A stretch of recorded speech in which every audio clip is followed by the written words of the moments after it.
అయితే ఇంకో ప్రశ్న ఏంటంటే ఇప్పుడు కొత్తగా మనకి ఆంధ్రప్రదేశ్ రాజకీయాలు ఒకటి, తెలంగాణ రాజకీయాల గురించి మాట్లాడదామండి. ఇక్కడ ఫ్రీ బస్సు అని పెట్టారు. మన ఇక్కడ తెలంగాణ రేవంత్ రెడ్డి గారు సీఎం అయిపోయారండి. అక్కడ కూడా ఎలక్షన్లు రాబోతున్నాయి. ఏంటి అసలు మీకు ఏమన్నా ఈ తెలంగాణ రాజకీయాల గురించి ఏమైనా తెలుసు, అవగాహన ఏమైనా ఉందా? కానీ ఈ ఫ్రీ బస్ ఒకటి అయితే మాట్లాడదాం సార్. ఫ్రీ బస్ ఈ ఫ్రీ బీస్ అంటారు కదా. అవును, ఉచితాలు. ఈ ఫ్రీ బీస్ అన్నీ తీసుకోవడం అంటే ఏంటంటే, నేను రైల్లో వస్తూ ఎవరితో మాట్లాడినప్పుడు మాట్లాడుకున్న మాట, ఓ కుక్కకి బొక్క దొరికిందండి సార్. బొక్క అంటే బోను. ఆ బోను ఏదో ఓను అనుకుని దాని టోను బాగా పెంచి అది దాన్ని కొరికింది సార్. కొరికితే ఏమొచ్చింది సార్? కొరికితే బోను కొరికితే దాని పళ్ళు పెడతాయేమో అండి సార్. బోన్ గట్టిగా ఉంటుంది సార్, దాన్ని కొరికితే అది గుచ్చుకుంది సార్. గుచ్చుకుంటే బాధ కలుగుతుంది. బాధ ఒకటే సార్, బ్లడ్ కూడా వస్తుంది సార్. తాగింది సార్. బ్లడ్ ఎక్కడి నుంచి వచ్చింది అనుకుంటుందా కుక్క? బోన్ నుంచి వచ్చిందేమో అనుకుంటుంది. కానీ ఎవరి బ్లడ్? తన బ్లడ్ అండి. సేమ్ ఇక్కడ కూడా అంతే కదా సార్. ఈ మాట ఎవరు చెప్పారు? రేవంత్ రెడ్డి గారు చెప్పారు, బిఫోర్ బికమే సీఎం. అతను తప్పేం లేదు సార్, ఓటేసినోడు తప్పు, అతను తప్పే ఉంది సార్. మీకు ఇంకో ఉదాహరణ ఇస్తే బాగా పట్టుకుంటారు. చిన్నప్పుడు మనకు వారానికి ఓసారి డాక్యుమెంటరీ అని సినిమా వేసేవాడు, గుర్తుందా? దూరదర్శన్లో. మనకి వారానికి ఒకటేగా దొరికేది. ఈ డాక్యుమెంటరీ ఫిల్మ్ ఎప్పుడూ వేసేవాడు, నెలకో 2 నెలలకో. అది కేంద్రం నుంచి వచ్చేది, మనకి పండగ మధ్యాహ్నం వచ్చేది అది. అలాగే అంకురం సినిమా చూశాను, నాకు బాగా గుర్తు. నాకు అలాగే చూసాం, కింద సబ్ టైటిల్ వేస్తాడు. అయితే ఆ సినిమా పేరు నాకు గుర్తులేదు. ఒక అతనికి పావలా దొరికింది సార్. వాడు పేదవాడు, ఆ పావలా జేబులో వేసుకున్నాడు. మళ్ళీ పావలా కనపడింది, మళ్ళీ వేసుకున్నాడు. మళ్ళీ పావలా లోపల వాడు. సర్వర్ సుందరం కూడా ఇలాంటి అదేనేమో మరి తెలీదు. వాడు అలా పావలాలు ఎన్ని వచ్చేసినాయో ఆనందపడిపోతున్నాడు. ఇప్పుడు ఇన్ని డబ్బులు వచ్చినాయి, ఇన్ని చేద్దాం, అన్ని కొందాం, అన్ని తిందాం అనుకుంటున్నాడు. యాక్చువల్గా ఏంటంటే దానికి హోల్ ఉందండి. అదన్నమాట సార్. ఒక పావలాయే మళ్ళీ మళ్ళీ మళ్ళీ మళ్ళీ మళ్ళీ మళ్ళీ మళ్ళీ మళ్ళీ. ఇప్పుడు కొన్ని ప్రభుత్వాలు ఏం చేస్తున్నాయండి, తెలుగు మీడియం బదులు ఇంగ్లీష్ మీడియం ప్రవేశపెడుతున్నాయండి. తెలుగు మీడియం వద్దు, ఫుల్ ఇంగ్లీష్ మీడియం పెడితే బాగుంటుంది, మీరు అమెరికా వెళ్ళొచ్చు, రష్యా వెళ్ళొచ్చు, ఏ దేశం వెళ్ళొచ్చు అని అంటున్నారండి కొన్ని ప్రభుత్వాలు. అది ఏ ప్రభుత్వం అయినా ఫస్ట్ ప్రయారిటీ, మొట్టమొదటి లక్ష్యం, మొట్టమొదటి గౌరవం ఎవరికి ఇవ్వాలి? అమ్మకి ఇవ్వాలి, మాతృభాష. ఇప్పుడు కళ్ళజోడు మీరు వాడుతున్నారా? నేను కూడా వాడుతున్నాను సార్. అంటే బంగారు కళ్ళజోడు ఉందని కళ్ళు పీకేద్దామా? అమ్మ కళ్ళు ఉంటే కదా మనం స్పెట్స్ పెట్టుకోగలం. పోనీ మీకు ఇంకోలా చెప్తాను, బంగారు పిడి ఉంది, కోసుకుంటారా? ముక్కో పేకో? అమ్మో, బంగారు పిడిని కోసుకోరుగా. అది అది ఆ టైప్ అన్నమాట.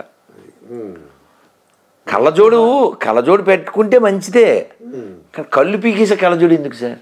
అంటే కళ్ళజోడు కావాల్సినప్పుడు కళ్ళజోడు కావాలి, లేనప్పుడు కళ్ళు అంటే మాతృభాష ఉండాలి. ఎక్స్ట్రాగా నేర్చుకోవడానికి కావాలితే చెక్ చేసుకోండి, పరిశీలన చేయండి ప్రపంచాన్ని ఒకసారి. చైనాలో ఇంగ్లీష్ నేమ్ ప్రమోట్ చేయరే, జపాన్లో ఇంగ్లీష్ నేమ్ ప్రమోట్ చేయరే. ఇంగ్లీష్ వాడడం తప్పు కాదు, అసలు ఏ భాష వాడడం తప్పు కాదు. భాషలన్నీ సరస్వతి స్వరూపాలు, నేర్చుకోవచ్చు. అదే ఓ భాష అంటాం తప్పు. మనం ఎవరిని ఇప్పుడు మన పివి నరసింహారావు గారిని ఏమంటాం? బహుభాషా కోవిదుడు. 14 భాషలు వచ్చాయనికి. డబ్బుల మీద, రూపాయి నోటు మీద ఎన్ని ఉంటాయి, 5 భాషలు వచ్చాయనికి. భాష రావడం తప్పు కాదే, కానీ అదొకటే అనడం తప్పు. అమ్మకి అన్నం పెట్టరు, పెన్నమ్మకి సారి పెడతాడు వీడు.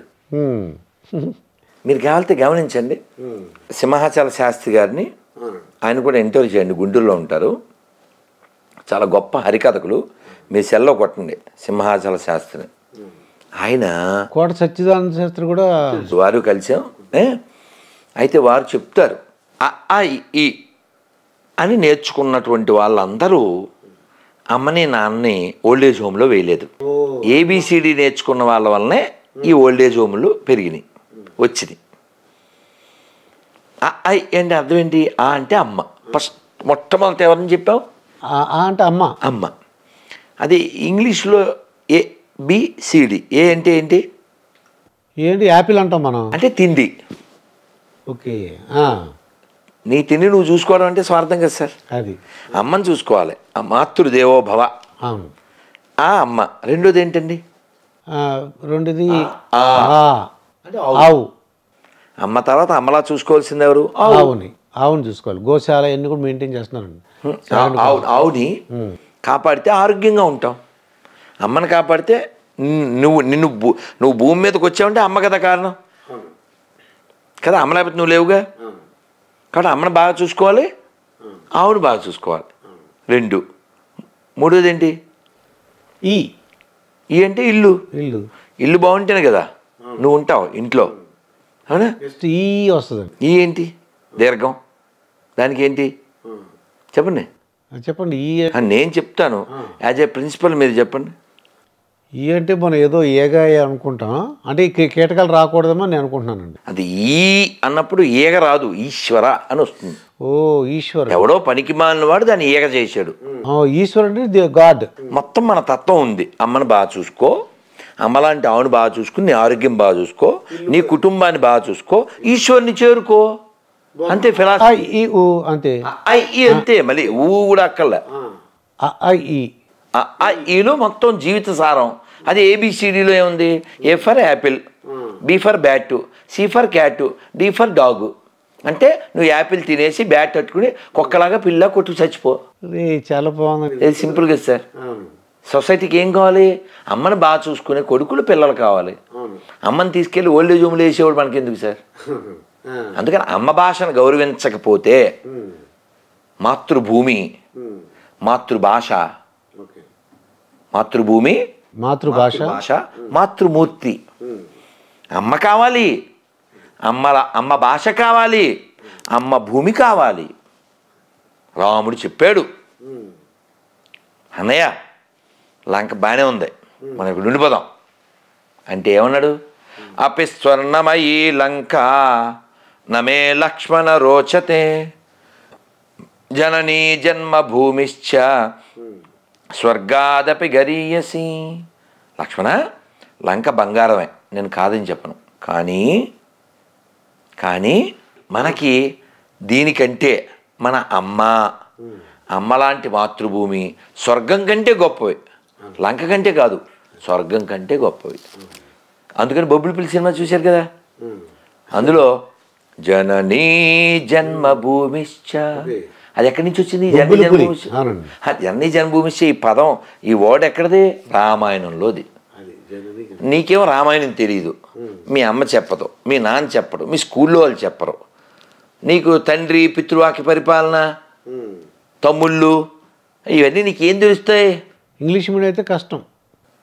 అవునా? దీనికి తోడు 4వ తరగతి విద్యార్థులకి గుణదల గురించి పాఠం పెట్టారు. అన్న ఎఫెక్ట్ గుణదలలో ఏముంది సార్? వాళ్ళు ఆక్రమించి ఒక కొండ మీద ఒక ఈ లారీ అంటే మేరీని పెట్టారు. పెళ్ళి అవ్వకుండానే ఎవరికో కడుపయ్యి కన్నది. అందులో ఆదర్శం ఏముందో నాకు అర్థం కాదు. పోనీ గవర్నమెంట్కి ఆదాయం లేదు, ఆదర్శం లేదు, అది పాఠం. డబ్బులు మాత్రం కనకదుర్గం కొండ నుంచి ఎత్తిపోతాడు. కొట్టు తెలుసా? కొట్టు సత్యనారాయణ, దేవాదాయ శాఖ మంత్రి. 500 టిక్కెట్టు, అమ్మవారి ఆజ్ఞ అనుకోవాలి. మనం కల్లోకి వచ్చి చెప్పింది అమ్మవారు. కొట్టుకెళ్ళిపోవడానికి కొట్టుకి ఐడియా అనమాట. మనమే డబ్బులు ఇచ్చి కొనుక్కోవాలి మన అమ్మవారి దర్శనానికి. వీళ్ళు పాఠాలేమో లారీ పక్కన మేరీ ఇవన్నీ పెడుతుంటారు. ఇది చివరిగా మీరు వెళ్తున్నారు కాబట్టి పవన్ కళ్యాణ్ గురించి మీరు చెప్పండి. ఆంధ్రప్రదేశ్ రాజకీయాలు, పవన్ కళ్యాణ్ సినిమాలు ఉన్నాయి. ఆయన రాజకీయాల్లోకి వస్తే ఎలా ఉంటుంది అంటారు? అదే రాజకీయాల్లో ఉన్నాడుగా. అంటే ఇంకా అంటే ఇప్పుడు రాజకీయాల్లో ఉన్నారు కాబట్టి మీకు ఏమనిపిస్తుంది? అంటే ఈ ఎలక్షన్లో రాబోతున్నాయండి, టీడీపీను జనసేన కలుస్తున్నాయండి. సార్ మనం ఏం కోరుకుంటామంటే ఆ వ్యక్తి ఈ వ్యక్తి అని కాకుండా మీరు ఒక మంచి అనాలిసిస్ ఇస్తాను, మీరు అర్థం చేసుకోండి. మొన్నటిదాకా తెలంగాణలో గవర్నమెంట్ ఉంది. అప్పుడు అన్నదమ్ములు ఇద్దరు ఆ గవర్నమెంట్ సపోర్ట్ చేశారు. అన్నదమ్ములు అంటే ఎవరు? పోనీ బామర్దులు అంటే అర్థమవుతుందా? పోనీ రాజాసింగ్ భాషలో బామర్దుల ఉత్త బామర్దులు. రాజాసింగ్ బామర్ది అంటాడు వాళ్ళ ఇద్దరిని. ఇద్దరు అన్నదమ్ములు అంటే ఎవరున్నారు సార్ ఇక్కడ సిటీలో? ఓవైసీ బ్రదర్స్. ఓకే అండి. ఓకేనా? ఓకే. ఇప్పుడు వీళ్ళిద్దరూ మొన్నటిదాకా ఎవరు కొమ్ము కాశారు? కేసీఆర్ కండి. ఇప్పుడు ప్రొటెం స్పీకర్ ఎవరు? అది వాళ్ళ ఎంఐఎం అక్బరుద్దీన్ అండి. అదే మొన్నటిదాకా కేసీఆర్, ఇప్పుడు కాంగ్రెస్. అతను చెప్పాడు, ఆ అక్బరుద్దీన్ ఏం చెప్పాడంటే, ఎవడైనా రాని మా మోచేతి కింద నీళ్ళు తాగాలి అని చెప్పాడు. వాళ్ళకు ఉండేవి 7. అతనే సభలో చెప్పాడు తెలంగాణ అసెంబ్లీలో, మేము ఇక్కడ 50 లక్షల మంది ఉన్నాం, మాకు కేసీఆర్ 2200 కోట్లు ఇచ్చాడు అని చెప్పాడు. మసీద్ నుంచి రూపాయి తేలేరు, ఏ చవటైతే మనకేంటి సార్, చర్చి నుంచి రూపాయి తేలేరు, ఎవడైతే ఏంటి సార్. కాబట్టి మనకి ఎవడొచ్చినా మన గుళ్ళో డబ్బులు పట్టుకెళ్ళని వాడు కావాలి. గుళ్ళో డబ్బులు పట్టుకెళ్ళకూడదు, అవి ధర్మానికి దైవ కార్యాలకి వినియోగించాలి. తిరుపతిలో ఫ్లైఓవర్ కట్టారు, మన డబ్బులే, గుళ్ళో డబ్బులు. మసీద్ నుంచి రూపాయి తేలేరు, ముల్లాలకు జీతాలు ఇస్తారు. చర్చి నుంచి రూపాయి తేలేరు, పాస్టర్లకు జీతాలు ఇస్తారు. ఎక్కడవి? మన గుళ్ళో డబ్బులు. వక్ఫ్ భూమి అని ఉంటుంది, అది 1 అంగుళం వీడు తీసుకోడు, కానీ గుళ్ళో భూములు మాత్రం ఎత్తుకుపోతారు. కాబట్టి ఇలాంటి దొంగలు ఎవరూ రాకూడదు. అదేందా? పవన్ కళ్యాణ్ ఎదిగి మంచి పనులు చేస్తే మంచిదే, మాకు ఎవరైతే ఏమిటి సార్, మనకి ధర్మం ముఖ్యం. నువ్వేమో గుళ్ళో డబ్బులు ఎత్తుకుపోయి ఘాటు కట్టి గొర్రె మతాన్ని పెంచుతాను అంటే పనికి మాలింది. నేను చెప్తున్నాను, ఛాలెంజ్కి రెడీ. నీతి లేనాడు గొర్రె అవుతాడు, ఛాలెంజ్ రెడీ. నేనేమన్నానంటే, ఈ పవన్ కళ్యాణ్ అంటే అతను స్పీచెస్ కానీ అతను మాట్లాడే విధానం అవన్నీ కూడా ఏమైనా సజెషన్లు ఇస్తారా? ఒకవేళ మీ దగ్గరికి వచ్చారనుకోండి, గురుగారు ఏమైనా సజెషన్లు ఇస్తారా అంటే ఏంటి, ఏమి ఇస్తారని? చాలా ఇవ్వాలి. ఒక క్లారిటీ ఉండాలి. ఆ క్లారిటీ ఏమిటంటే, పలానా వాళ్ళు ఓటు వేయాలి అని వాళ్ళ ప్రాపకం కోసం మనం ప్రయత్నం చేయకూడదు. మనకి రాష్ట్ర అభివృద్ధి మాత్రమే కావాలి. ఉచితానికి ఖచ్చితంగా వ్యతిరేకంగా ఉండాలి. ఉచితంగా ఏమి ఇవ్వచ్చు? విద్య ఇవ్వచ్చు, వైద్యం ఇవ్వచ్చు. ఈ 10 ఏళ్ళు పరిపాలించారు కదండి ఇక్కడ ఒక ఆయన. అవును, కేసీఆర్ అండి. ఇప్పుడు ఎక్కడున్నారు ఆయన? ఆయన సొంత ఇంట్లో గెలిపాడండి. ఇప్పుడు హాస్పిటల్లో ఉన్నాడు. హాస్పిటల్లో ఉన్నాడు. కరెక్ట్. ఏ హాస్పిటల్ ఇది? యశోద హాస్పిటల్ అండి. అంటే 10 ఏళ్లలో వైద్య రంగం అడుక్కుతుందని కదండి అర్థం. ఒక సీఎం 10 ఏళ్ళు పరిపాలన చేసి గవర్నమెంట్ ఆసుపత్రిలో చేరాలిగా. లేదండి, అప్పుడు యశోద హాస్పిటల్ స్పెషలిస్ట్. అది మీకు అర్థం కావట్లే. అంటే అంత డెవలప్ చేయలేదు మరి. ఇప్పుడు మీరు ఎలా, ఇది ఓ జోక్ చెప్తే మీకు బాగా అర్థం అవుద్ది. ఒరే, పక్క హోటల్కి వెళ్ళి మంచి టిఫిన్ పట్టుకురా అన్నాడు అనుకోండి హోటల్ ఓనర్. ఆడు హోటల్ ఓనర్ అయి ఉండి ఇంకా మీకు బాగా చెప్తాను. సినిమా పేర్లు అవి నాకు తెలియదు కానీ సముద్రకని అని డైరెక్టర్ ఉన్నాడండి, యాక్టర్ కూడా. యాక్టర్ కదా. ఏదో సినిమా వాళ్ళ అమ్మాయి బండిలో ముందు పెట్టుకుని వెళ్తున్నారు, ఏదో డబ్బింగ్ మూవీ, చిన్న మొక్క చూసా. నాన్న ఆయన మా ప్రిన్సిపల్ అని చెప్పుద్ది పిల్ల. ఈయన వెళ్ళి, ఏం చేస్తున్నారు ఇక్కడ?